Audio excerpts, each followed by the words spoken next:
A Bexar County grand jury has indicted the former San Antonio police officer accused of shooting 17-year-old Eric Cantu in a McDonald's parking lot in early October. Attempted murder has been added to the 2 counts of aggravated assault by a public servant for James Brennan. Now, the district attorney is waiting for a court date.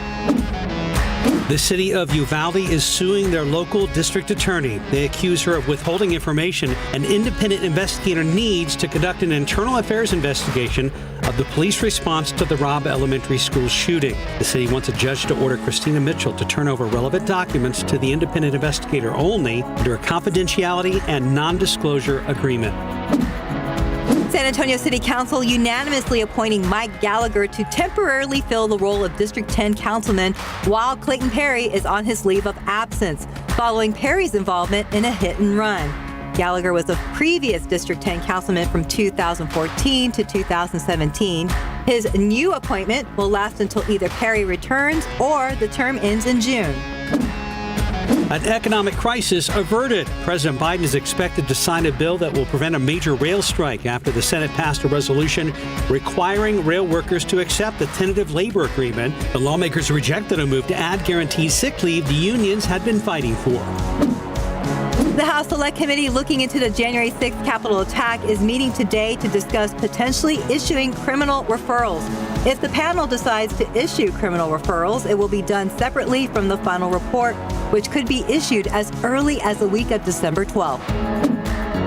We are spending more as inflation is slowing. Commerce Department says spending in October rose 0.5% compared to September when adjusted for inflation. The inflation rate was at 6% in October. It's a bit lower than September. Mortgage rates are dipping. The average rate for a 30-year mortgage is now just a shade under 6.5%. According to Freddie Mac, this is the 3rd week in a row mortgage rates have come down since hitting a 20-year high. But a year ago, that rate was just over 3.1%. The Supreme Court has agreed to hear challenges to the Biden administration's plans to cancel student loan debt for millions of Americans. A decision by the High Court is expected next summer. The Orion spacecraft, part of the ARTEMIS 1 mission, is heading back to Earth. It was launched on November 16th and is expected to splash down on December 11th. The goal of this mission was to test whether Orion could safely carry humans to the moon. NASA hopes to get astronauts back on the moon's surface for the first time since the 1970s. And that's today's 9 at 9. Keep up to date with all of San Antonio's top news, weather, and so much more by clicking the like and subscribe buttons below. And once again, thanks for watching KSAT.